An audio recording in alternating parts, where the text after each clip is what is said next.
சொல்வதெல்லாம் உண்மை. Husband wife மாதிரி இருந்தீங்க. அவ இல்லை சொல்கிறேன், அது கடவுள் தான் சாட்சி.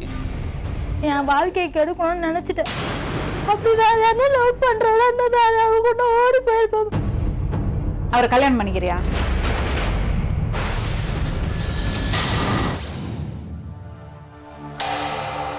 என் பேர் சதீஷ்குமார் மேடம். திருவள்ளூர் மாவட்டத்திலேருந்து வரேன். நான் டிப்ளமோ படிக்கும்போது என் ஃப்ரெண்டு சுரேஷ் பாபுன்னு ஒரு பையன், அவனோட ஃப்ரெண்டு வந்து திவ்யா. அந்த பொண்ணுகிட்ட பேசினிருந்தேன். திவ்யான்ற ஒரு பொண்ணு ஃப்ரெண்டாக பேசி, அப்புறம் நானும் அதை இது பண்ணியில் விட்டுட்டேன் யதார்த்தமாக. அப்புறம் இந்த இளவரசின்ற ஒரு பொண்ணு வந்து திவ்யாவோட கசின், அவங்ககிட்ட ஃபோன் வாங்கி என்கிட்ட பேச ஆரம்பிச்சிது. ஃபஸ்ட்டு நான் பேசும்போது 2 வார்த்தை பேசிட்டு விட்டுட்டேன். நான் எதுவும் இது பண்ணல. ஆனால் அந்த பொண்ணாவே ஃபோன் பண்ணி எஸ்டிடி பூத்து, பிசிஓ இந்த மாதிரி இதெல்லாம் வந்து ஃபோன் பண்ணி ஒரு நாளைக்கு 20 டைம்ஸ் கூட காயின் போட்டு பேசும்.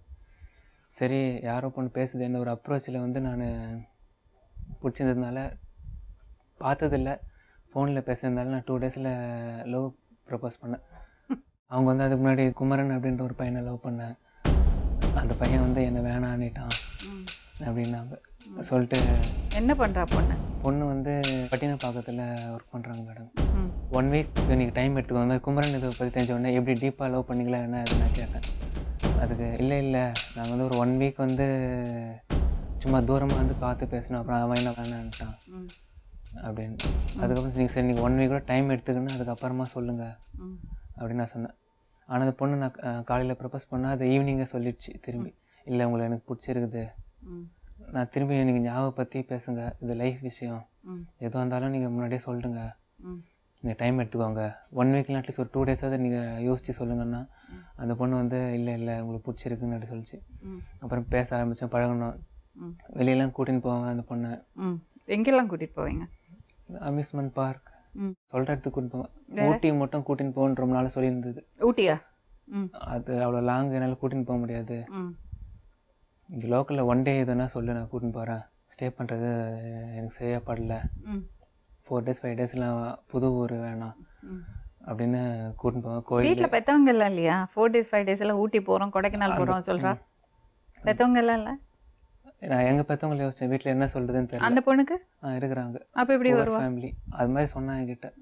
நான் லவ் பண்ணும்போது சொல்லிட்டேன் அந்த பொண்ணுக்கிட்ட, நான் வந்து கொஞ்சம் நாள் ஆகும், கொஞ்சம் வருஷம் ஆகும், கொஞ்சம் நாள் மேலே வரணும், எங்கள் வீட்டில் ஸ்ட்ரிக்ட் ஃபேமிலி இது மாதிரி வந்து நான் சொன்னேன். அவங்க அக்செப்டும் பண்ணலாம், அக்செப்ட் பண்ணாமல் இருக்கலாம். அந்த டைமில் நம்ம வீட்டை விட்டு வெளியேறாமல் இருந்தால் கொஞ்சம் என் கையிலையும் கொஞ்சம் எதனா இருந்தால் தான் நம்ம லைஃப்பை ஓட்ட முடியும் அப்படின்னு நான் சொன்னேன். அதுக்காக நீ எத்தனை வருஷம் வேணாலும் இது பண்ணு, அதுக்கு நான் வந்து பொறுமையாக இருக்கிறேன் அப்படின்னு சொல்லிச்சு. சரி ஓகே, நல்லா போயின்னு எல்லாம்.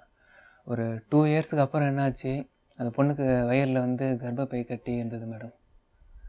அதை வந்து சரி கண்டுபிடிச்ச உடனே அவங்க வீட்டில் சொன்னால் எதுவுமே கேர் பண்ணலன்றதுனால அந்த பொண்ணு என்கிட்ட சொல்லிச்சு.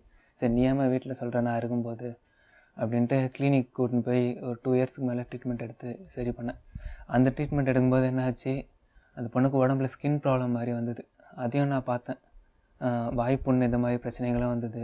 அதையும் சரி போராடுற வரைக்கும் போராடலாம், காலையில் சாப்பிட்டதுனால சைடு எஃபெக்ட் மாதிரி அதுக்கும் ட்ரீட்மெண்ட் பண்ணி எல்லாம் பண்ணேன்.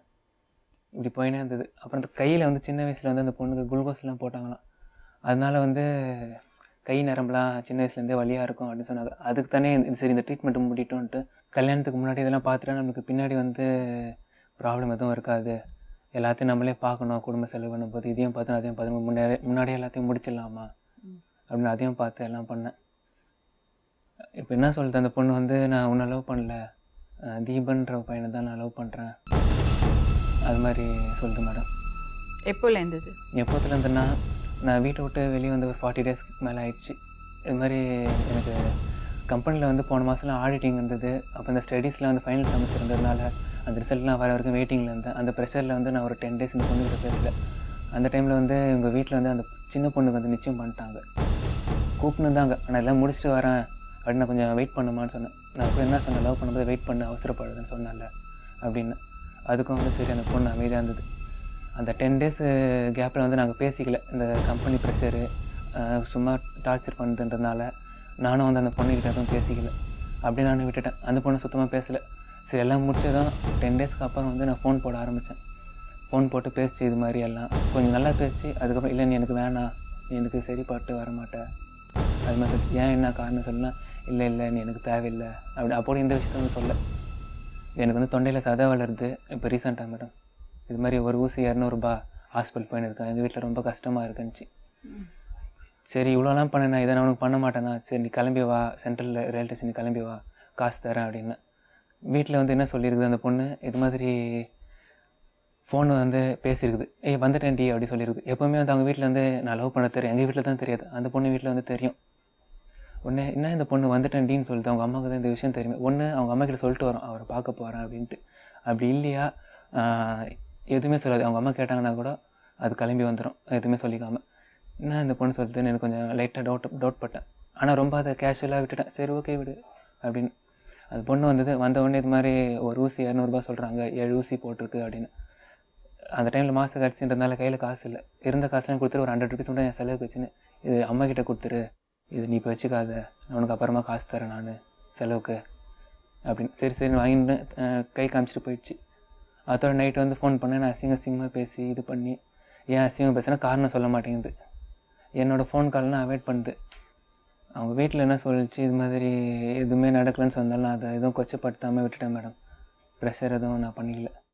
அப்புறம் இன்னொரு விஷயம் மேடம், நான் அந்த 4.5 வருஷத்தில் வந்து அவள் தான் உலகன்றதுனால இது வரைக்கும் நான் வந்து இன்ஜினியரிங் படிச்சிருக்கேன், அந்த பொண்ணு 10th தான் படிச்சிருக்கு. இருந்தாலும் வந்து அதை சொல்கிறத கேட்டு அது இழுப்புக்கு எல்லாத்துக்குமே நான் வந்து போனேன்.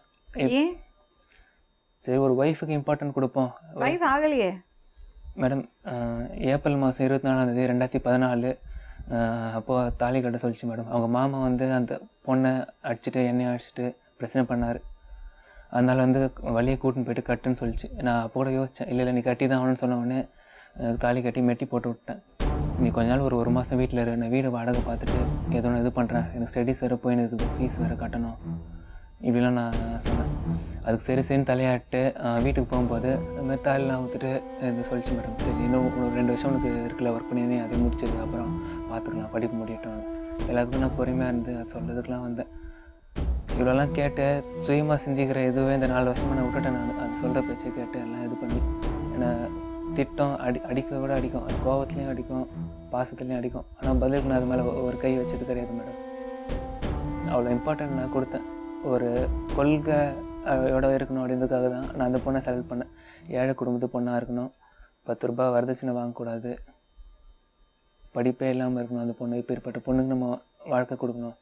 இந்த கொள்கையோட ஒழுக்கம் ஒரு கொள்கையாக வச்சுருக்கலாம்ல. இவ்வளோ விவரமாக பேசுகிறீங்க, கொள்கையை பற்றி பேசுகிறீங்க, நல்ல விஷயம். வரதட்சணை வாங்கக்கூடாது, ஏழை பொண்ணாக பார்த்து கல்யாணம் பண்ணணும், இல்லை ஓகே. ஒழுக்கமாக இருக்கணும்னு கொள்கையே இல்லை உங்களுக்கு. சரி, 2 விஷயம் எனக்கு தெரியணும். ஒன்று, உங்கள் சைட்லேருந்து எந்த தப்பும் இல்லை. தப்பு இல்லைன்னு அது நானே சொன்னால் சரியாக இருக்குது மேடம். நீங்கள் விசாரிச்சு நீங்கள் பாருங்கள். தப்பு இருக்கா இல்லையா? என் சைடு வந்து நான் அந்த பொண்ணை கண்மூடித்தனமாக லவ் பண்ணேன் மேடம். அவ்வளோதான், வேற எந்த தப்பும் கிடையாது. ஒய்ஃபாக நினச்சி நான் இது பண்ணேன். என்ன காரணத்துக்காக எனக்கு பிடிக்கல அப்படின்னு நான் கேட்டால், உனக்கு ட்ரெஸ்ஸிங் சென்ஸ் ஒழுங்காக பண்ண தெரியல, செருப்பு வந்து நீ புறம்போக்கு மாதிரி போடுற செருப்பு, இன்னும் தகாத வார்த்தையெல்லாம் பேசி நீ பேக்கு மாதிரி இருக்க பார்க்குறதுக்கு. எனக்கு இத்தனை வருஷமாக தெரியலையாம்மா, நான் வந்து ஸ்டார்டிங்கில் மீட் பண்ணும்போது சொல்லியிருந்துருக்கலாமே இது மாதிரி இருக்கிறதுக்கு. அப்போது ஒரு இதில் சொன்னேன், இப்போ ஒரு இதில் நான் சொல்கிறேன். உங்களுக்கு எப்படி இருந்தது இதெல்லாம் கேட்கும்போது? ரொம்ப சூசைட் வரைக்கும் போனேன் மேடம். எங்கள் அப்பா அம்மா ஒத்துக்கலைன்றதுனால வீட்டுக்கு கூட்டின்னு போய் அவங்க ஃபேமிலியை கூட்டின்னு போன மாதம் 16ஆம் தேதி. அதுக்கப்புறம் இன்றைக்கி ஒரு நைட் எனக்கு டைம் கொடுங்க, ஏதோ ஒன்று இது பண்ணிட்டு நான் நாளைக்கு வந்து சொல்கிறேன்னு அவங்க ட்ரெயின் ஏற்றி விட்டேன். அவங்க பொண்ணையும் அவங்க அம்மாவையும். உங்கள் அப்பா அம்மா ஒத்துக்கல. ஏன்? அவங்க வந்து கஷ்டப்படுற குடும்பம். ஃப்ராங்காக ஒரு விஷயம் சொல்லுங்கள். உங்கள் அந்த பொண்ணை இன்னும் கல்யாணம் பண்ணிக்க விருப்பப்படுறீங்களா? உள்ள அதிக மனசில் வந்து இருக்குது மேடம். இருக்குது. இப்போ எதுக்காக வந்து உங்கள் நோக்கம் என்னது இங்கே வந்ததுக்கான நோக்கம்? என் நோக்கம் வந்து இவ்வளோ கண்மூடித்தனமாக நான் லவ் பண்ணிட்டேன். இதை நான் எடுத்திருக்க டெசிஷன் சரியா தவறா தெரில. சொந்த பந்தம் அப்பா அம்மா எல்லாரும் தூக்கி எஞ்சிட்டாங்க. இப்போ நான் வந்து ஒரு தனி மரமாக தான் இருக்கிறேன். வீட்டிலேருந்து வெளியே இருக்கீங்க? 40 days ஆகிடுச்சு. ஏன் இந்த பொண்ணை கல்யாணம் பண்ணுறேன்னு சொன்னதுனால அவங்க வெளியே அனுப்பிச்சிட்டாங்க. சாரம் வந்தால் வெளியில் போய் சாவு, வீட்டில் சாவாத, யாரோ குடும்பத்துக்காக சப்போர்ட் பண்ணி நீ எங்களை எதிர்த்தல. எங்கள் அப்பா எவ்வளோ எனக்கு செஞ்சுருக்காரு, அதெல்லாம் நான் நினைக்கல. யாருக்கு உண்மையாக இருக்கணுமோ அவங்களுக்கு நான் உண்மையாக இல்லை. 10 ரூபா அப்பாவுக்குன்னு செஞ்சது கிடையாது. ஆனால் இந்த பொண்ணுக்கு துணிமணிலேருந்து வருஷத்துக்கு 3 செட் எவ்வளோ செலவு பண்ணியிருப்பீங்க அந்த பொண்ணுக்காக? 2 lakhs கிட்ட செலவு பண்ணேன். ஏன் இப்படி உங்களுக்கு இவ்வளோ பாசம் அந்த பொண்ணு மேலே? இப்போ ஒரு பணக்கார பொண்ணு வந்து நம்ம என்ன செஞ்சாலும் இதெல்லாம் நான் எங்கள் அப்பா வீட்டிலேயே பார்த்துட்டேன், நீ என்ன வந்து செஞ்சுருக்க அப்படி நினைப்பா. ஆனால் உங்களுக்கு அது ஒரு பெருமையை கொடுத்ததா? பெருமைன்னு இல்லை, ஒரு ஏழை குடும்பத்துக்கு பொண்ணுக்கு செஞ்சால் அந்த சந்தோஷம் கண்ணில் பார்க்கும்போது அடிய வேர்லாம் வந்து அப்படியே சில்லுன்னு இருக்கும் மேடம். ஒரு முறை உண்மையை சொல்லுங்க, இந்த பொண்ணை உங்களை ஏமாத்தினதுல உங்களுக்கு கோவம் இல்லையா? கோவம்ன்றதை விட கஷ்டம் தான் ரொம்ப. அப்போ அந்த பொண்ணை ஏற்றுக்கிறதுக்கு நீங்கள் தயாராக இருக்கீங்க? ஏற்றுக்க தயார். ஆனால் வந்து பின்னாடி லவ் பண்ணும்போது உன் கையை விட மாட்டேன்னு சொல்லிட்டு இப்போ விட்டுடுச்சு. அது மாதிரி இருக்கக்கூடாது மேடம். இப்போ நான் சொன்னதுனால அவ சொன்னால் கேட்பான்னு நினைக்கிறீங்களா? கேட்குறா கேட்கல, ஒரு ஜட்ஜ்மெண்ட்டுக்காக. எது கரெக்டாக இருக்கும்னு தெரியறதுக்காக வந்திருக்கீங்க. சரி, இளவரசி என்னம்மா பிரச்சனை? அவங்கள நான் லவ் பண்ணேன். எப்படி லவ் பண்ணீங்க? எங்கள் அக்காவோட ஃப்ரெண்டு, அது மூலிமா எனக்கு தெரியும். நீங்கள் யாரோ நான் யாரோ தான், அந்த மாதிரி தான் நான் பேசிகிட்டு இருந்தேன். பேசிகிட்டு இருக்கும்போது அவங்க வந்து உடனே நான் உன்னை லவ் பண்ணுறேன் அப்படின்னாங்க. நான் சொன்னேன், என்னால் இப்போ ஓகே சொல்ல முடியாது, நான் உங்களுக்கு நீங்கள் யாருன்னு தெரியாது, நான் எப்படி லவ் சொல்கிறது அப்படின்னு நான் சொன்னோன்னையும் இல்லை நீங்கள் சொல்லுங்கள், சொன்னால் தான் எனக்கு தெரியும், நீ சொல்லலைன்னா எப்படி, நான் ஃபோன்லாம் வச்சிடாத, நீ சொல்லுன்னு இல்லை, நீ சொல்லனா அப்புறம் நான் வேறு மாரி ஆகிடும் அப்படின்னு சொல்லிட்டு மிரட்டினாங்க. சரி, நான் இப்போ எனக்கு அந்தமாரி எண்ணம் வரல, வந்துச்சுன்னா சொல்கிறேன்னு சொல்லிட்டு நான் ஃபோனை வச்சிட்டேன். அதுக்கப்புறம் அவங்க வந்து எங்கள் 2 பேர் தப்பாக பேசி அசிங்கமாக வந்து அவங்களுக்கு மெசேஜ் பண்ணியிருக்காங்க என்னை பற்றி. எங்கள் அக்கா நான் சொன்னேன், இந்தமாரிலாம் மெசேஜ் பண்ணுறியக்கா, அவங்க வந்து பேசுனது நான் பேசுனது தப்பு தான், அதனால் உனக்கு எனக்கும் எந்த சம்மந்தமும் இல்லை, இனிமேல் யாருமே எனக்கு தேவையில்லை, நானும் ஃபோன் பண்ண மாட்டேன், நீங்களும் எனக்கு ஃபோன் பண்ணாதீங்கன்னு சொல்லிட்டு நான் வந்துட்டேன். அதுக்கப்புறம் என் நம்பர் எங்கள் அக்கா கொடுத்து அந்த நம்பருக்கு கால் அடிக்க ஒரு வாட்டி பண்ணிகிட்டே இருந்தாங்க. அவங்க பண்ணி டார்ச்சர் கொடுத்துட்டே இருந்தாங்க. இப்போ உங்களுக்கு என்னதான் பிரச்சனை, நான் பேசுவேன் ஆனால் ஃப்ரெண்டாக தான் பேசுவேன், இந்தமாரி லவ் விஷயமா நான் பேச மாட்டேன் அப்படின்னு சொல்லவே, இல்லை நான் உன்னை லவ் பண்ணுறேன் அப்படின்னு சொல்லிட்டு சொன்னாங்க. சொன்னோன்னே அந்த நேரத்தில் எனக்கு என்ன சொல்லணும்னு தெரியல, சொல்லிவிட்டு நானும் லவ் பண்ணுறேன் அப்படின்னு சொல்லிட்டு பேசிகிட்டு இருந்தோம். ஃபோனில் தான் பேசிகிட்டு இருந்தோம், நாங்கள் நேரில் பார்க்கவே இல்லை. ஃபோனில் பேசிகிட்டு இருந்து ஒரு 3 மாதம் 4 மாதம் கழித்து அவங்க வந்து உன்னை பார்க்கணும் அப்படின்னு சொல்லவே நாங்கள் அவங்கள பார்க்கறதுக்கு நான் போயிருந்தேன். போனப்போ அவங்களும் வந்திருந்தாங்க. அவங்கள பார்த்தோன்னே எனக்கு பிடிக்கல, என்ன சொல்கிறேன்னே தெரியல எனக்கு. நான் ஃபோனில் பேசிடவே எங்கள் வீட்டில் வந்து நீ லவ் பண்ணுற, அவங்கள வர சொல்லி பேசலாம் அப்படின்னு சொல்லவே நான் அவங்கள கூட்டிகிட்டு வீட்டுக்கு போய் சொன்னதுனால எனக்கு 3 வருஷம் எனக்கு டைம் வேணும், அதுக்கப்புறம் நான் கல்யாணம் பண்ணி வைக்கிறேன் அப்படின்னு சொல்லிட்டு வீட்லேயும் சொன்னாங்க. 3 வருஷம் டைம் கேட்கவே, சரி 3 வருஷம் கழிச்சு நீ கண்டிப்பாக வந்து எங்கள் வீட்டில் வந்து மறுபடி கேட்டு நான் கல்யாணம் பண்ணி கூப்பிட்டு போகணும் அப்படின்னு சொன்னேன். 3 வருஷமாக ஆச்சு. அதுக்கப்புறம் அவங்க 3 வருஷம் என்னெல்லாம் நடந்தது? உடம்பு சரியில்லை எனக்கு, போய் ஹாஸ்பிட்டலில் போய் பார்க்கலாம் அப்படின்னு சொல்லிட்டு டாக்டர் கூட கூப்பிட்டு போயிட்டு பார்த்ததுல நீர் கட்டி இருக்குன்னாங்க. நீர் கட்டி இருக்குன்னவே நாங்கள் சாப்பாடு வேற என்னெல்லாம் பண்ணுவீங்க? வேற எங்கேயும் உண்மையை சொல்ல, அவங்க வந்து எனக்கு கிஸ் பண்ணுவாங்க, கட்டி பிடிப்பாங்க, ஆனால் புருஷன் முன்னாடி மாதிரிலாம் இல்லை மேம். அப்புறம் நான் என்ன சொல்கிறது, நான் வந்து அவங்கள லவ் பண்ணதுக்கு நான் ரொம்ப நான் ஓகே சொல்லி அவங்க தான் எனக்கு ஃபிக்ஸ் ஆகிடுச்சு. இதுக்கு மேலே நம்ம எதுனாலும் நம்ம அவங்ககிட்ட தான் பேச முடியும். அவங்களுக்கு தான் எங்கள் வீட்லேயும் சொல்லி எங்கள் வீட்டில் எல்லாமே ஒத்துக்கிட்டாங்க. 3 பேர் எனக்கு கல்யாணம் பண்ணி வைக்கிறதா பேசி முடிவு பண்ணிட்டாங்க. முடிவு பண்ணிட்டு அடுத்த மாதம் கல்யாணம் அப்படின்னு சொல்லிட்டு இவங்க வந்து என்ன பண்ணிட்டாங்க, திடீர்னு என்ன பண்ணிட்டேன், அவங்க ஃபோன் பண்ணி இதுமாரி ஓடி போய் கல்யாணம் பண்ணிக்கலாம், எங்கள் வீட்டில் ஒத்துக்க மாட்டேன்ட்டாங்க, என் தங்கச்சி என்கேஜ்மெண்ட் அன்றைக்கி ஓடி போய் கல்யாணம் பண்ணிக்கலான்னு கூப்பிட்டாங்க. எனக்கு வந்து நான் வந்து என் வாழ்க்கையை விட என் தங்கச்சி வாழ்க்கை முக்கியம் அப்படின்னு சொல்லிட்டு என் தங்கச்சி வாழ்க்கை தான் முக்கியம். நான் எத்தனை பேர் நீங்கள் வீட்டில்? நானும் என் தங்கச்சி மட்டும்தான். என்ன தங்கச்சி கல்யாணம் ஆயிடுச்சா? தங்கச்சிக்கு இப்போ தான் என்கேஜ்மெண்ட் பண்ணியிருக்காங்க. அது லவ் மேரேஜா? லவ் மேரேஜ் இல்லை, அரேஞ்சு தான். என்ன பண்ணுறா தங்கச்சி? தங்கச்சி இப்போ ஹவுஸ் கீப்பிங் வேலைக்கு போகிறான். உனக்கு பண்ணாமல் அவளுக்கு பண்ணுறாங்க?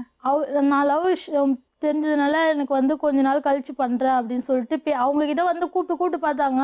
அவங்க வந்து எந்த ரெஸ்பான்ஸும் கொடுக்காதனால என் தங்கச்சிக்கு என்கேஜ்மெண்ட் பண்ண ஆரம்பிச்சு. இதுமாரி வந்து கூப்பிடவே எனக்கு இல்லை, நான்லாம் வரமாட்டேன், எனக்கு வந்து என் தங்கச்சி லைஃப் தான் முக்கியம், நான் இப்படியே லைஃப் லாங் இருந்தால் கூட இன்னொன்று நினப்பில் நான் இப்படியே இருந்துட்டு செத்துருவேன், ஆனால் லைஃப் லாங் நான் வேறு ஒருத்தனை கல்யாணம் பண்ணிக்கலாம் மாட்டேன், எனக்கு என் தங்கச்சி வாழ்க்கை முக்கியம், எங்கள் குடும்பம் முக்கியம், அதனால் நீ எனக்கு எங்கள் வீடு பக்கம்லாம் தயவு செஞ்சு வந்துடாத, உன் ஞாபகத்தில் நான் இப்படியே தான் இருப்பேன், உனக்கு அப்படி டவுட்டாக இருந்ததுன்னா எப்பயாச்சும் ஒரு தடவை வந்து வேணால் பார்த்துருப்போம், அதை தவிர மற்றபடி நீ வந்து டார்ச்சர் கொடுக்குறது, என்னை வந்து மிரட்டுறது இந்த மாதிரிலாம் இருந்ததுன்னா. எதுக்கு மிரட்டுறாங்க?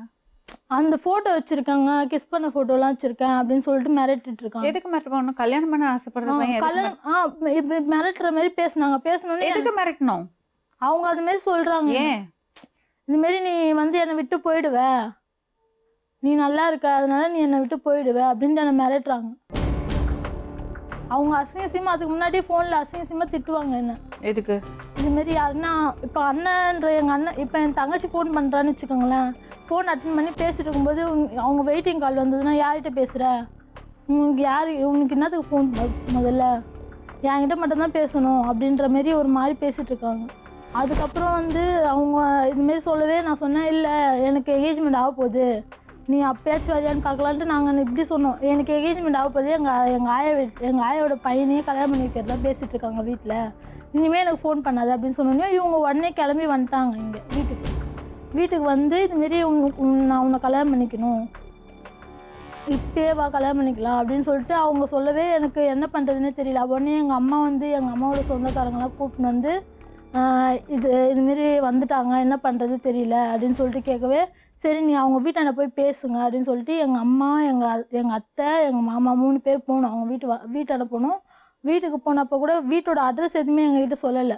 சொல்லாமல் இதுமாரி அவங்க ஆட்டோ டிரைவர்கிட்ட சொல்லி அவங்க வீட்டுக்கு கூப்பிட்டு போயிட்டு அவங்க வீட்டு வாசலில் தான் நின்றுருந்தேன். நின்று இருக்கும்போது அவங்க இதுமாரி அவங்க வீட்டு உள்ள வாசலில் தான் நிற்க வச்சு பேசினாங்க அவங்க அம்மா அப்பா. என்னம்மா என்ன உங்களுக்கு ப்ராப்ளம் கேட்டாங்க. இதுமாரி நாங்கள் லவ் பண்ணுறோங்க, உங்கள் பையன் வந்து என்னை ஓடி போய் கல்யாணம் பண்ணிக்கலாம்னு கூப்பிட்றாங்க, உங்களுக்கு சம்மதமா, நான் உங்கள் எல்லாருக்கும் தெரிஞ்சு நான் கல்யாணம் பண்ணிக்கணும்னு ஆசைப்பட்றேன், நீங்கள் ஓகே சொன்னீங்கன்னா நான் கல்யாணம் பண்ணிக்கிறேன் அப்படின்னு சொல்லிட்டு கேட்டதுக்கு இல்லை லவ் பண்ணுறானா இப்படியே இட்டுன்னு போயிடுங்க, இவன் இன்ன வரைக்கும் என்கிட்ட இந்தமாரி விஷயம்னு சொன்னதே கிடையாது, இப்படியே இட்டுன்னு போங்கன்னு சொன்னாங்க. இப்படிலாம் பேசாதீங்க, உங்களை நம்பி தான் வந்திருக்கோம், நீங்கள் தான் எங்களை ஆதரிச்சு இது பண்ணணும், எங்கள் வீட்லேயும் இது பண்ணுறாங்க அப்படின்னு சொல்லிட்டு நான் சொன்னோன்னையும் அவங்க சொன்னாங்க, இதுமாரி இல்லைம்மா வேணாம், ஒத்து வராது, உங்களுக்கு எங்களுக்கு செட் ஆகாது, அது இட்டுன்னு போயிட்டே இருங்க அப்படின்னு சொல்லிட்டு சொன்னாங்க. நான் சொன்னேன், நீ உங்கள் அப்பா அம்மாவிட்ட பொறுமையாக பேசி உங்கள் அப்பா அம்மா சம்மதத்தோடு என்னை வந்து முறைப்படி. யார் தீபன்?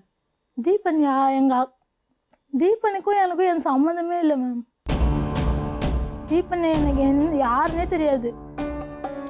குமரன் யார்? குமரன் வந்து ஃபஸ்ட்டு என்கிட்ட லவ் சொன்னாங்க. அவங்கக்கிட்ட நான் எப்படி சொல்கிறது மேம், ஃப்ரெண்டாக தான் இவங்ககிட்ட சொன்னேன். நான் இவங்க லவ் பண்ணிட்டாங்க, என்கேஜ்மெண்ட் ஆக போகுது, கல்யாணம் ஆக போகுது, இதுக்கு முன்னாடி ஒருத்தவங்க என்னை லவ் பண்ணாங்க, ஆனால் நான் வந்து அதை அக்செப்ட் பண்ணல அப்படின்னு சொல்லிட்டு நான் சொன்னேன். அது வந்து இப்போ வேணையாக வந்து நிற்கிது. இப்போ என்ன பிரச்சனை அவருக்கு?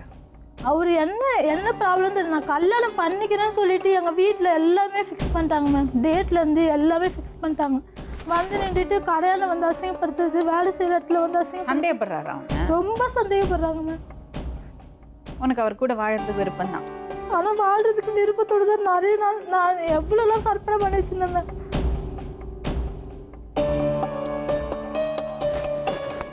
நான்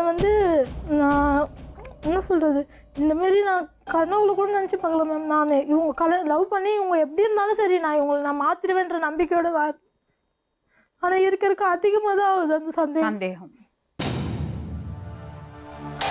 அவங்க உங்களை வேண்டான்னு சொல்லியே இளவரசி, அவனை வேண்டான்னு சொல்லாதம்மா. என்ன சொன்ன, என்ன ஏன் பேக்குன்னு சொன்ன, அது சொல்லு. லூஸ் மாதிரி பேசிட்டு இருந்தேன், சந்தேகப்படுற மாதிரி பேசிட்டே இருந்தா எப்படி மேம் சொல்ல முடியும்? நிறைய பொய் பேசுனதான் நீ என்கிட்ட பொய் பேசாதன்னு சொன்ன. இதுவரை உனக்கு சந்தேகப்பட்டிருக்கேன் இது வரைக்கும் ஒரு முறையாவது? சந்தேகப்பட்டதே கிடையாது மேடம். நான் என்ன பேக்குன்னு யாருன்னு தெரியாது சொல்றேன். தீபன் யாருமே இல்லை மேம், இவங்கதான் கதை கட்டுறது மேம். அதெல்லாம் அப்படின்ட்டு வந்து என் தங்கச்சி வீட்டுக்காரன் வந்து இவங்க வந்து இதுமாரி ரொம்ப டார்ச்சர் கொடுக்குறாங்கன்ட்டு என் தங்கச்சி வீட்டுக்காரங்க என்கிட்ட சொன்னாங்க. அவங்ககிட்ட அவன் வந்து இனிமேல் உனக்கு ஃபோன் பண்ணாமல் இருக்கிறதுக்கு ஒரே வழி, நீ வேறு யாருனா லவ் பண்ணுறேன்னு சொன்னீங்கன்னா அவங்க உன்னை விட்டு பிரிஞ்சு போயிடுவாங்க அப்படின்ற ஒரு பட்சத்தில் தான் அவங்க என்ன சொன்னாங்க, இதுமாரி அவள் தீபன் ஒருத்தன் லவ் பண்ணுறா, நீ மறந்துடு, இனிமேல் நீ அவளுக்கு ஃபோன் பண்ணாதான் அவங்க சொன்னாங்களே இல்லைன்னு கேளுங்க மேம். மேடம் இது அபாண்டமான பொய் மேடம். நீங்கள் என்கிட்ட என்ன சொன்னீங்க, நீங்கள் எல்லா இடத்துக்கும் வெளியே போனீங்க, ஹஸ்பண்ட் ஒய்ஃப் மாதிரி இருந்தீங்கன்னு. அவள் இல்லை சொல்கிறேன். அவள் இல்லைன்னு சொல்கிறேன் மேடம். அவங்க வீட்லேயும் இதை தான் சொன்னான் கடைசியாக. நான் வந்து அது எதுவுமே ப்ரெஷர் கொடுத்து இஷ்யூ பண்ணிக்கல நான். சரி ஓகே நீ அப்படி தான் நினைக்கிறேன், அப்போ அப்படியே விட்டுக்கோ, அந்த கடவுள் தான் சாட்சி நாங்கள் இருந்ததுக்கு. நான் நடந்ததுக்கு அந்த கடவுளே சாட்சியாக இருக்கட்டும். எதுக்குமே நான் அதை சத்தியமாக சொல்கிறேன், என் வாழ்க்கையை கெடுக்கணும்னு நினச்சிட்டேன். வாழ்க்கை நான் கெடுக்கணும்னு நான் நினைக்கல. இளவரசி ஒரு முறை நீ தானே நான் வர சொன்ன, நீ தானே வர சொன்ன, சொல்லு. இந்த நிமிஷம் வரைக்கும் நான் இந்த நிமிஷம் நினைச்சிருந்தா இரு அப்படி மேடம். வேற யாரா லவ் பண்றவள அந்த வேற யாரும் கூட ஓடி போயிருப்பேன். சத்தியமா சார். எப்போலேருந்து உங்களுக்கு பிரச்சனை வர ஆரம்பிச்சது? இப்பதான் மேம் எப்போ? இப்பதான் மேம் வந்து என் தங்கச்சி நிச்சயதார்த்தம் ஆனதுல இருந்து தான் மேம் எதுக்காக வந்தது பிரச்சனை. எதுக்கு மேம் வந்தது? அவங்க வந்து நிச்சயம் வந்து முறைப்படி என்னை கேட்கல. அந்த ஆதகத்துல நான் என்ன பண்றதுன்னே தெரியல. என் தங்கச்சிக்கு என்னை விட்டுட்டு என் தங்கச்சி நிச்சயம் பண்ணி எல்லாருமே வந்து என்ன ஒரு மாதிரி பேசினாங்க மேம். அவங்களுக்கு எதிர நான் என்ன பேசுறதுன்னே தெரியல. எங்க அத்தை எங்க அம்மாவோட ஆயா இருக்காங்க, அம்மா இருக்காங்கல்ல, அவங்க தங்கச்சி பையனுக்கு கேட்டாங்க. என்ன கேட்டோடனே சரி நம்ம கொடுக்க நான் உனக்கு கொடுக்க மாட்டேன், நான் உன்னை சும்மா சொல்லு அப்படின்னு சொல்லி சொன்னாங்க. சொன்னோன்னுமே நான் சொன்னேன் இதுமாரி பேசிட்டு இருக்காங்கப்பா, நான் கல்யாணம் பண்ணிக்க போறேன் அப்படின்னு சொன்னோன்னுமே இவங்க சொன்னாங்க உடனே கிளம்பி வந்துட்டாங்க வீட்டுக்கு. நீ எப்படி கல்யாணம் பண்ணிக்கலாம் அப்படின்னு சொல்லிட்டு வந்துடவே இவங்க வீட்டில் போய் பேசணும். வீட்டில் வந்து அவங்க வீட்லேயே ஒத்துக்கல. நீங்க நைட்டு இவங்க வீட்டுல என்ன என்கிட்ட போய் சொன்னா? அப்ப இதுக்கு முன்னாடி சொன்னும் போது என்ன சொன்னா தெரியுமா? ஓடி போய் கல்யாணம் பண்ணிக்கலாம் சொன்னேன். ஆமா மேம், அது வந்து நிச்சயதார்த்த அன்னைக்கு நடந்தது. நான் அதுக்கப்புறம் சொல்றேன். இளவரசி நான் அப்படியே சொன்னேன். நீ சத்தியமா வாயில இருந்து உன் வாயில இருந்து வந்த விஷயம் அது. இது மாதிரி பண்ணிக்கலாம் இருக்க முடியல. ஆரம்பத்துல என்ன சொல்ற, ரீசேல் மேரேஜ் பண்ணிக்கலாம் தான் கூப்பிட தவிர தாலி கட்டிண்டியா? அத நான் செகண்ட் சாய்ஸ் தான். தாலி கட்டி மெட்டி போட்டுண்டியா? ஏப்ரல் சொன்னாரு எல்லாமே. வந்து எங்க மாமா அடிச்சாங்க மேம். இந்த மாதிரி நீ என்னத்துக்கு நீ ஒண்டி வந்த, உங்க அப்பா அம்மாவோட வர சொல்லி நான் சொன்னேன்ல. சரி நான் 2 பேரும் லவ் பண்ணிட்டோம், நான் யாருக்கு மேம் சப்போர்ட் பண்ண முடியும்? எங்க மாமாக்கு சப்போர்ட் பண்ண முடியுமா? நீ தான் எனக்கு முக்கியம். நான் இவங்க கையை பிடிச்சி சரி வா நம்ம இப்படியே போய் கல்யாணம் பண்ணிக்கலாம்னு சொல்லிட்டு போனோம். அங்க போயிட்டு தாலி வாங்கிட்டோம், மெட்டி வாங்கிட்டோம், எல்லாமே வாங்கிட்ட பிறகு கூட யோசிச்சு என்ன பண்ணாங்க, வீட்டுலாம் அரேஞ்ச் பண்ணோம். என்னால முடியாது, எனக்கு என்ன பண்றதுன்னு தெரியாதுன்ட்டு முடிவு பண்ணிட்டு அதுக்கப்புறம் என்ன சொன்னாங்க, இல்ல நீ வீட்டுக்கே கிளம்பி போயிடு. தாலி கட்டி இளவரசி போய் சொல்லாத, போய் பேச. சத்தியம் மேடம், காலையில மெட்டி போடுது மேடம். மெட்டி போட்டு தாலி கட்டுன்னு உயிரை புதுசா தான் இருக்கும். புதுசா எங்க கொலுசு வாங்கி போடும்போது நீ தானே எடுத்து போட சொன்ன. இளவரசி என்னென்ன போய் சொல்ல முடியுமே எல்லாத்தையும் போய் சொல்லி என் வாழ்க்கை சீரழி. இன்னும் கேட்டா என் வாழ்க்கை சீரழிக்கிறது இருந்தா எங்க கடை முன்னாடியே மேடம். ஒரு மீட்டும் இந்த பொண்ணு தான் எனக்கு கடை கூடும் மேடம். அவங்க வீட்டுல அப்படியே மாத்தி சொல்ல மேடம். எனக்கு வந்து அடுத்த ஒரு பாட்டு வரக்கூடாது இவங்களோட எண்ணம் ஒண்ணு. அதுக்கப்புறம் வந்து நான் இளவரசி உங்க 2 பேருக்குள்ள என்ன பிரச்சனை? அவர் கல்யாணம் பண்ணிக்கிறியா? நான் கல்யாணம் பண்ணிக்கிறது சொல்றேன். ஆனா வந்து எனக்கு லைஃப் லாங் எனக்கு ஒரு கேரண்டி கொடுங்க, சந்தேகப்படக்கூடாது சொல்லுங்க மேம். எனக்கு வந்து லைஃப் லாங் ஒரு கேரண்டி கொடுங்க மேடம். இதுக்கு நான் சந்தேகப்படுறது கிடையாது.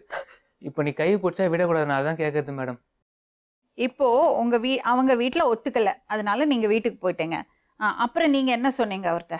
எங்கள் வீட்டில் சொன்னாங்க அவன் திரும்பவும் அவங்க அம்மா அப்பாவை கூட்டிகிட்டு வந்து முறைப்படி கேட்டாங்கன்னா கண்டிப்பாக நம்ம கல்யாணம் பண்ணிக்கலாம், அதற்கு நீ பொறுமையாக இரு அப்படின்னு சொல்லிட்டு எங்கள் வீட்டில் எல்லாமே பேசினாங்க. நானும் சரி அப்படின்னு சொல்லிட்டு பொறுமையாக இவங்க சொல்லிட்டு மறுநாளே என்ன பண்ணிட்டு இருக்கிறாங்க, காலையில் விடியாங்கத்தில் 6 மணிக்கெலாம் வந்து வீட்டு வாசலில் யாரு இவங்க அவங்களோட திங்ஸ் எல்லாம் எடுத்துகிட்டு வீட்டு வாசலில் வந்து நின்ட்டாங்க.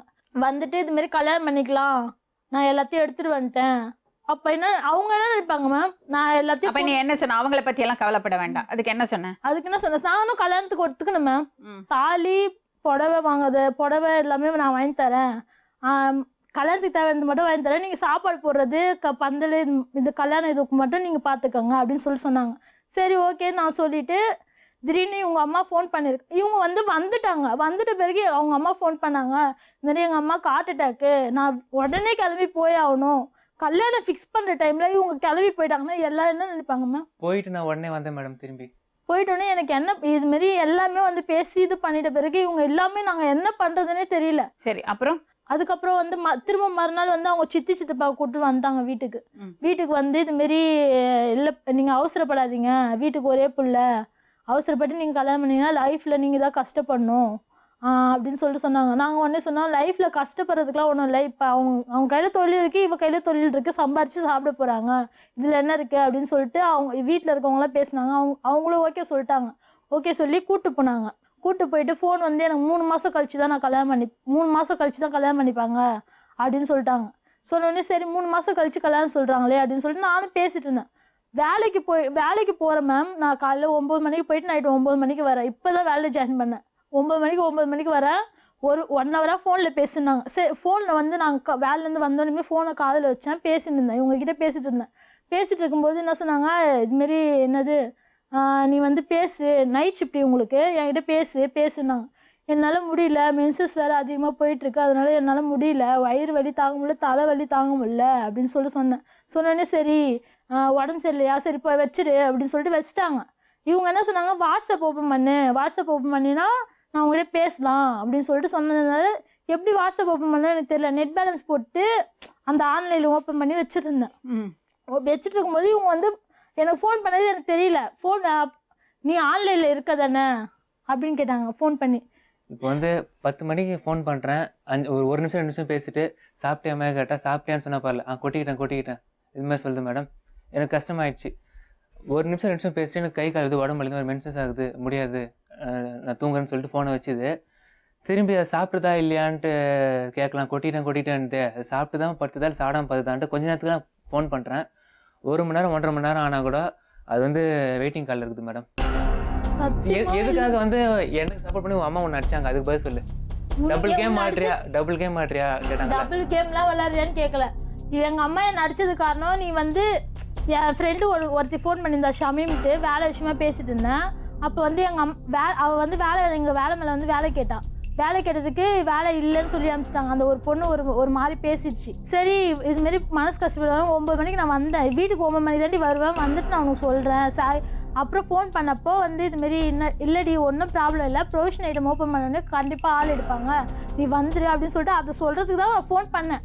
அதுதான் பேசிட்டு இருந்தேன். நீ யார்கிட்ட பேசுற, 1 ஹவர்லாம் பேசிக்க மாட்டேன். சத்தியமா கேளுங்க, நான் உங்களுக்கு ஃபோன் நம்பர் கூட என்கிட்ட இல்லை. இப்போ நான் ஃபோன் இருந்தாலும் நீ சந்தேகப்படுற, எனக்கு ஃபோனும் தேவையில்லை. இப்போ எப்பவுமே சந்தேகப்படுவாரா?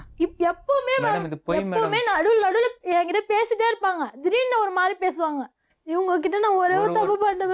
என்னன்னா இவங்க டெய்லி மாதம் எனக்கு உடம்பு சரியில்லைன்னா காசு கொடுத்தாங்க பார்த்தீங்களா, அந்த ஹாஸ்பிட்டல் கூட்டு போய் செலவு பண்ணாங்க, டிஃபன் வாங்கி தராங்க பார்த்தீங்களா, அதுதான் மிகப்பெரிய தப்பாக இன்னும் இருக்குமே நான் நினச்சிட்டு இருக்கேன். இன்னும் இருக்குமே அதை சொல்லி தான் என்ன பேக்மெயில் பண்ணிட்டு. இப்போ நீங்கள் 2 பேரும் கல்யாணம் பண்ணிக்கணுங்கன்னா அவங்க என்ன பண்ணும்? முன்ன வந்து பொய் சொல்லக்கூடாது மேடம். ஆரம்பத்தில் நிறைய விஷயத்தில் பொய் சொல்லுது, என்னை தகாத வார்த்தையில திட்டுது. இது 2 எனக்கு வேணாம். இப்படிதான் மாற்றி மனசாட்சியை பற்றி தொட்டு சொல்ல அந்த பொண்ணை சந்தேகப்படுறியா? இல்லை மேடம், சத்தியமா சொல்றேன். குடும்பம் என் குலதெய்வம் மேல சத்தியமா சொல்றேன், நான் சந்தேகப்படல மேடம். அப்புறம் இப்படி ஒரு சந்தேகங்கிறது வந்து நோய் மாதிரி. இல்ல மேடம், ஒரு டிராப் சந்தேகம் இருந்தா போறோம், போச்சு உங்க லைஃப் போச்சு. சந்தேகமே இல்ல மேடம், இந்த நிமிஷம் வரைக்கும் சொல்றேன் சந்தேகம். ஆனா நீ என்கிட்ட வந்து என்னெல்லாம் சொன்னப்பா, அந்த பொண்ணு வந்து ஒரு குமரேசனை லவ் பண்ணா சொன்ன, குமரேசன் லவ் பேசுனது வாய்ஸ் ரெக்கார்ட்லயே இருக்குது மேடம். அந்த ரெக்கார்டை கொஞ்சம் போடுங்க. ஓடி போலான்னு சொல்லிட்டு அவ சொன்னதுதான், நான் சொல்ல. அதுக்கு நீ என்ன சொல்ல? நான் வந்து இதுதான் கோயிலுக்கு எங்கன்னா போயிட்டு வந்துடலாமா அப்படின்னு சொன்னேன். அதுக்கப்புறம் 10 நாள் வந்து நீங்க பேசாம இருந்தீங்களா? ஆமா, 10 நாள் பேசாம வந்தோம். அந்த 10 நாள் கேப்ல ஆலம்பரில் தீபன் ஒருத்தன் வரும், அவங்ககிட்ட தான் இவன் ஃபோன் பேசியிருந்தா. இவளா என்னன்ட்டு? ஆமா, என்னன்னு நினைக்கிறீங்க? தீபன் யார் அவன்? தீபன்ன்றவன் அவங்க வீட்டுல இன்னொரு திவ்யா, அவளால் தான், அவளோட அண்ணனா? ஆமா, அவதான் வந்து இவளை வந்து என்ன சொல்றது அந்த வேலை பார்த்து விட்டது. தீபன் ஒரு ஆளே இல்ல சொன்ன. தீபன் வந்து எங்களுக்கு யாருன்னே தெரியாது மேம். ஆனால் வந்து தீபன்றதை வந்து லவ் பண்ணுறாங்கன்னு என் தங்கச்சி வீட்டுக்காரரை வச்சு சொன்னாங்க. நான் சொல்ல போகிறேன், எனக்கு அது எதுன்னு சொல்லி லவ் பண்ணுறேன்னு சொல்ல, அவன் என் ஃப்ரெண்டுன்னு தான் சொன்னேன். ஆமாம் மேம். தீபன் யாரு? ஃப்ரெண்டு இல்லை மேடம், அவங்க வந்து தீபன்றவங்க வந்து எங்கள் வீட்டாண்ட வருவாங்க. அவங்க வந்து என்கிட்ட love propose I miss you எழுதுனேன். ஐ மிஸ் யூ எழுதுனதெல்லாம் வந்து இவங்க சொல்ல சொன்னாங்க மேம். நான் தீபன்றவனை வச்சு தப்பாக அவங்ககிட்ட இதை வந்து எங்கள் அம்மா கிட்டே கேளுங்க, தப்பாக சொன்னால் அவன் விட்டு பிரிஞ்சு போயிடுவான்றதுனால போய் மேடம் கையில் எதுக்கு நீ டிஇன்னு எழுது, எப்பவுமே எஸ்சின்னு எழுத மேடம். சதீஷ்குமார் இளவரசி பச்சை போய், சதீஷ்குமார் இளவரசின்னு எழுத மேடம். எஸ்சின்னு எழுதுனே, அப்புறம் நான் ஏதோ ஒரு பையனை லவ் பண்றேன்னு சொல்லுவாங்க, தீபன் ஒரு பையனை சொல்லுவாங்களா? நீ வந்து நான் ஒண்ணே சொல்றேன், உனக்கு வந்து எவ்வளவு விஷயம் உனக்கு தெரிஞ்சிருக்கும், நீ எதை பார்த்திருப்ப, நீ எந்த அளவுக்கு அனுபவிச்சிருப்ப சொல்லிட்டு எனக்கு தெரியாது, ஓகேவா?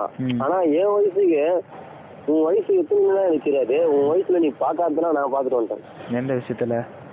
எல்லா விஷயத்துலயும் அனுபவப்பட்டதுன்னா 22 வயசு வரைக்கும் படிப்புக்குன்னு போயிடுச்சு. அதுக்கப்புறம் ஒரு 4 வருஷம் வேலை. அப்பதான் 22 வயசுக்கு அப்புறம் தான் இளவரசி எனக்கு கிடைச்சா. நான் ஒன்று சொன்னா அது ஒன்று புரிஞ்சுக்குது.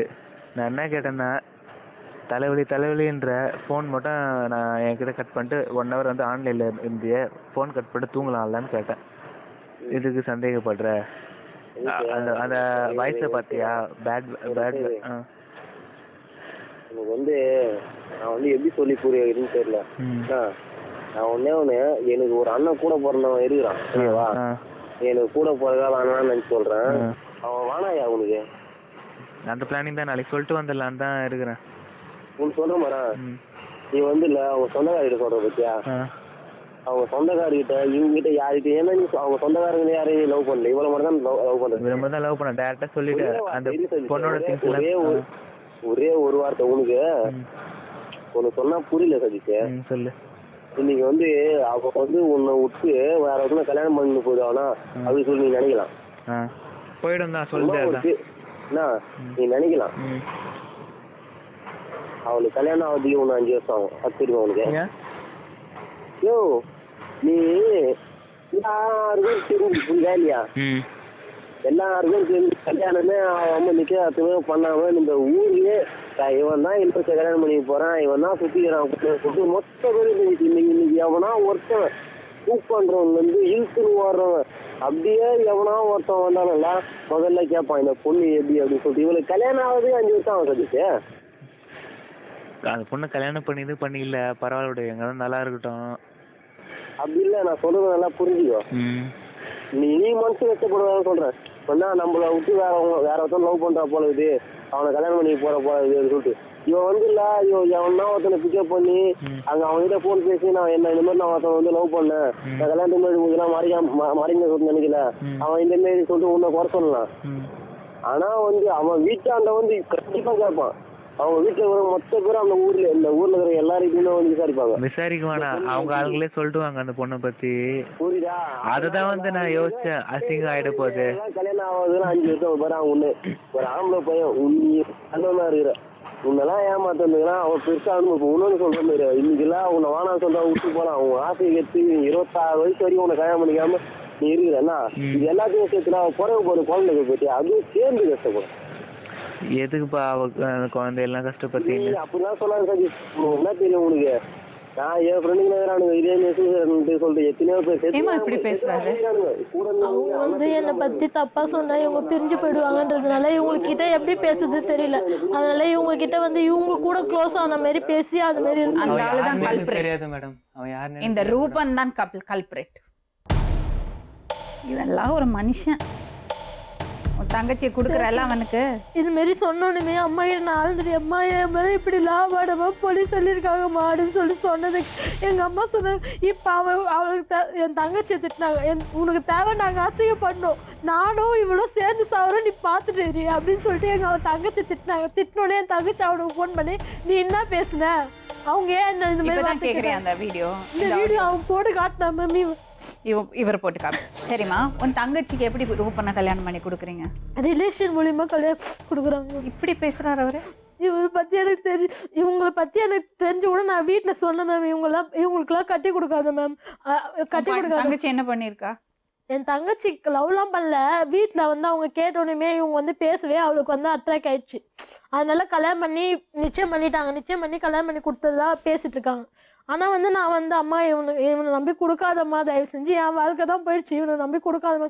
சரி இல்லடி அவள் பேசிட்டா, இதுமாரி எல்லாருக்குமே தெரிஞ்சிச்சு, வந்து கேட்டது பொண்ணு கேட்டது இது பண்ணதுன்னு கல்யாணம் பண்ணி கொடுக்கறதா பேசிட்டு பாருங்க. ஃபர்ஸ்ட் ஆஃப் ஆல் நீங்க ஒரு பொண்ணை லவ் பண்றீங்கன்னா அந்த பொண்ணை பத்தி இன்னொருத்தர் பேசுறத நீங்க கேட்கவே கூடாது. நீங்க என்ன சொல்லி இருக்கணும்? நீ சொல்ல பரவாயில்ல, இந்த பாருப்பா நான் ஆச்சு இளவரசி ஆச்சு, நீ இடையில பேச தேவையில்லை, எங்களுக்குள்ள இருக்கிற பிரச்சனை நாங்க பேசிக்கிறோம் நீ சொல்லி இருந்தியானா நீ ஆம்பளை. இல்ல இந்த பொண்ணுகிட்ட புரியுதா? புரியுது மேடம். இந்த பொண்ணுக்கு நான் சொன்னேன், எவனும் உன்னை பத்தி தப்பா பேசுறேன், எனக்கு கஷ்டமாகுது, நான் சொன்னா இல்லையா?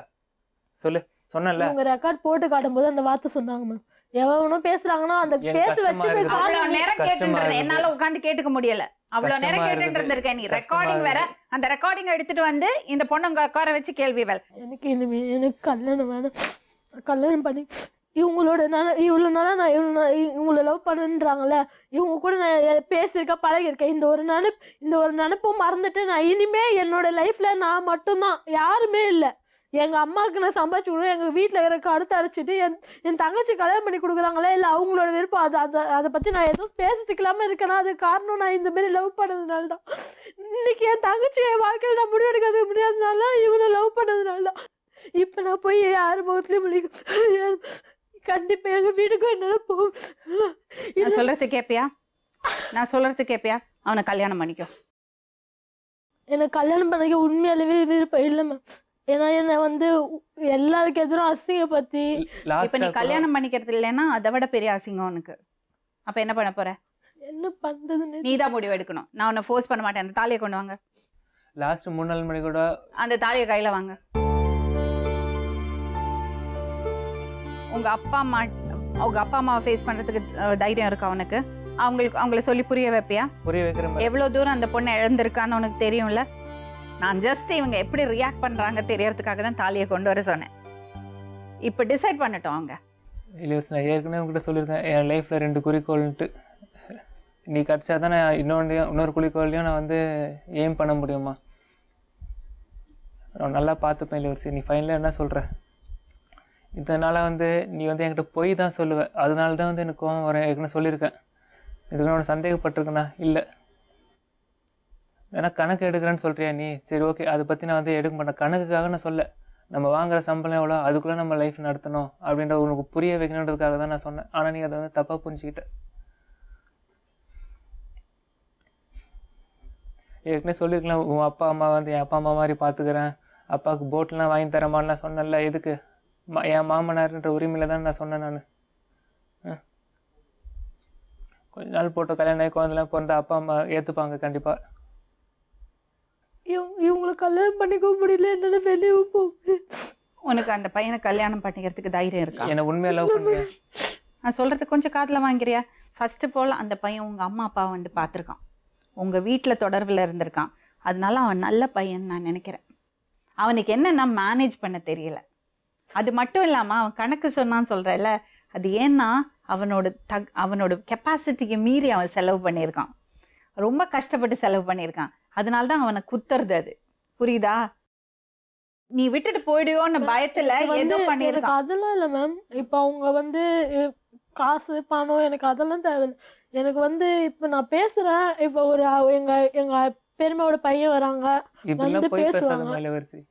நான் உங்ககிட்ட பேச கொஞ்ச நேரம் பெருமையோட பையன் வராங்க, திடீர்னு வந்து எங்கள் அம்மாவுக்கு உடம்பு சரியில்லை. அப்போ வந்து அவங்க வந்து ஃபோன் பண்ணி பேசுகிறாங்க.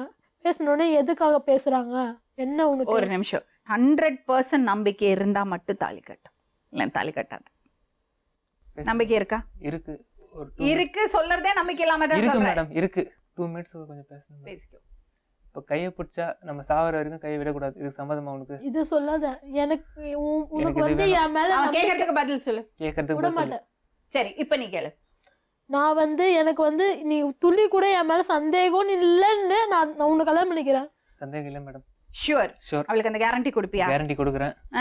அடுத்த கேள்வி, பொய் ஏகாந்த ஒண்ணு பேசக்கூடாது. இத்தனை வருஷமா பொய் பேசுறேன், பத்தி பேசக்கூடாது. இது சம்மதமா? பொய் எதுவுமே சொல்லல. ஆனா நீ பொய் சொல்ற. இனிமே நான் எதையும் சொல்ல மாட்டேன், பொய்யே சொல்ல மாட்டேன். என்ன நடக்குதோ அதை வந்து நான் எப்படி நான் பேசணுமோ அப்படி பேசுவேன், அவ்வளவுதான். நானும் வந்து உங்ககிட்ட அது மாதிரி தான் பேசுனேன். நீ வந்து என்கிட்ட பொய் பேசக்கூடாது தயவு செஞ்சு. ஒரு விஷயம் வந்து இப்போ நான் முடிவு எடுத்தாலும் எப்போ உங்ககிட்ட தான் கேட்டு முடிவு எடுத்தேன் இந்த 4 வருஷமா. ஆனா நீ வந்து என்கிட்ட இது வரைக்கும் அந்த மாதிரி முடிவு எடுத்தது கிடையாது.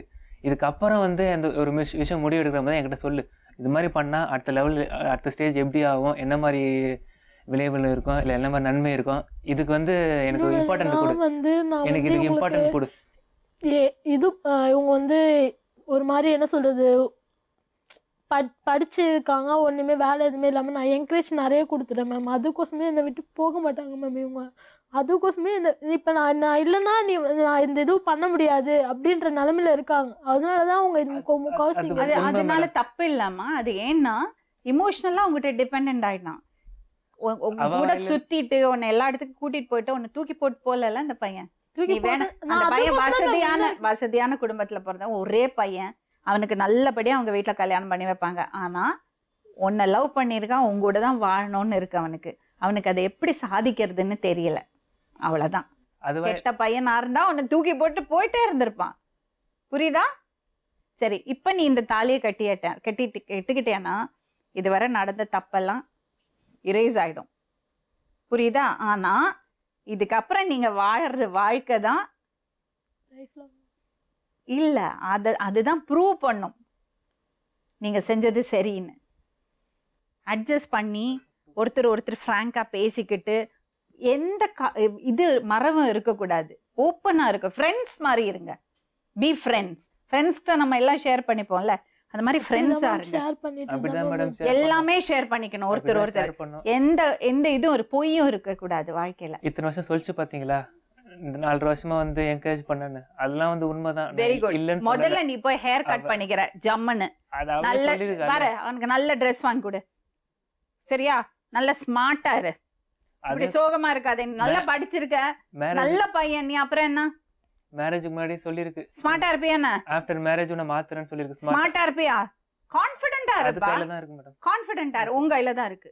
எது கேட்டாலும் என் கையில இருக்கு. கான்ஃபிடென்ட்டா இரு. பின்ன எந்த Dress போடாலும் பிடிக்கலன்னு சொல்றேன் உனக்கு எந்த மேடம். குறையும் இல்ல. முதல்ல நீ அது புரிஞ்சுக்கோ. நீ நல்ல பையன். எந்த துணி போடாலும் பிடிக்கலன்னு சொல்லுது. அப்ப அது சொன்னதா நான் கேட்க முடியும். சொல்லுங்க. நான் ட்ரெஸ்ஸிங் எல்லாத்தையும் மாத்திரம் தான் மேம் சொன்னேன். செருப்பு போட்டா கூட அவரை குறை சொல்லாதே. செருப்பு போட்டா கூட அவருக்கு என்கரேஜ்மெண்ட் கொடு. இந்த செருப்புக்கு என்ன குறை மேடம்? இனி நல்லாவே இல்ல உன்னோட செருப்பு, கொஞ்சம் கூட நல்லா இல்ல. நல்லா ட்ரெஸ் பண்ணிக்கணும், அவங்க ஹஸ்பண்ட் வந்து நல்லா இருக்கணும்னு எல்லா பொண்ணும் ஆசைப்படுறது தான். அதுல தப்பே கிடையாது. நல்லாவே இல்லை உன் செருப்பு, நானே சொல்றேன். ஜம்மனை ட்ரெஸ் பண்ணிக்குவேன்.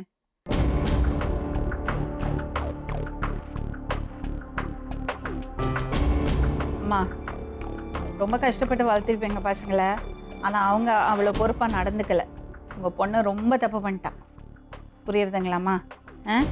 ஆனால் அந்த பையன் நல்ல பையன் தான், ஏமாத்தணும்னு எல்லாம் நினைக்கல. அவளுக்கு இழக்கிறதுக்கு இன்னும் எதுவுமே இல்லை. உங்களுக்கு தெரியுமா அந்த விஷயம்? தெரியுமா? எல்லாமே இழந்துட்டான். அதுதான் சார் மேடம் சொன்னிருந்தேன். சரியா? கல்யாணம் தான் சொல்லியிருந்தேன். ஆனால் அவங்க வீட்லேயும் இவங்களுக்குள்ளேயே பிரச்சனை வருதே. திடீர்னு போய் பல்ட்டி அடிச்சிட்டாங்கன்னா, அந்த பையன் வசதியான பையன், அவனுக்கு இன்னொரு இடத்துல கல்யாணம் பண்ணி வச்சுடுவாங்க. இந்த பொண்ணோட கதி இல்லை. உங்கள் வீட்டில் இருக்கிறதவங்க ஆம்பளைங்க அவ்வளோ நல்லவங்களா இருக்கணும். என்ன பண்ணும்? எங்கள் வீட்டு பொண்ணுப்பா, எங்களுக்கு தெரியும் அவன் மேலே எங்களுக்கு நம்பிக்கை இருக்குன்னு நல்லபடியாக பொண்ணை பற்றி பேசணும். கெட்ட வார்த்தையில் திட்டுறான் இந்த பொண்ணை. அக்கா ஸ்தானம் தானே அவளுக்கு, எப்படி பேசணும் அக்காவை பற்றி? சரியா? தாலி கட்ட சொல்லவா? அம்மா கையில் கொடுத்து வாங்கி கட்டு.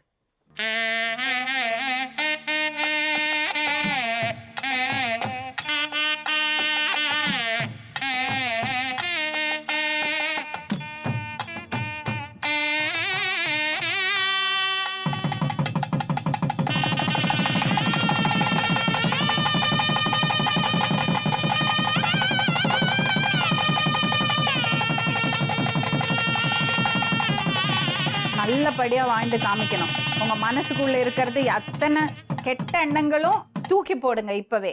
சந்தேக புத்தி இருக்கக்கூடாது. இதை பாருமா, அவருக்கு ஹெல்ப் பண்ணு, அவரை என்கரேஜ் பண்ணு, அவரோட குறைகளை சூண்டி காமிக்காதே, அவர்கிட்ட இருக்கிற நல்லது பாரு. ஓகே? நீங்களும் பழைய விஷயங்களை பேசி அவ்வளோ நோவு அடிக்காதீங்க. ஓகே? சரி, அம்மாட்ட ஆசீர்வாதம் வாங்கி நான் கடவுளை வேண்டிக்கிறேன். சந்தோஷமா இருக்கியா இளவரசி? சரி, கம்பெனி ஓப்பன் பண்ணும்போது எங்களெல்லாம் கூப்பிடணும். இளவரசி இன்ஜினியர்ஸ் பிரைவேட் லிமிடெட். உங்கள் பொண்ணு பேரில் கம்பெனி ஓப்பன் பண்ணுறேன்னு சொல்லலாம். நீங்கள் ஏதோ கொடுத்து வச்சுருக்கீங்க, அதனால தான் இந்த மாதிரி பையன் கிடச்சிருக்கோம். உங்கள் சின்ன மருமகனை விட இவர் எவ்வளவோ பரவாயில்ல. சரி, ஆல் தி பெஸ்ட்.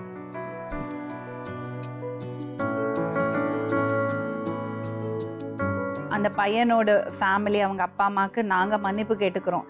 என்னன்னா, அவங்களோட சம்மதம் இல்லாமல் இப்படி ஒரு விஷயம் பண்ண வேண்டிய ஒரு சூழ்நிலை.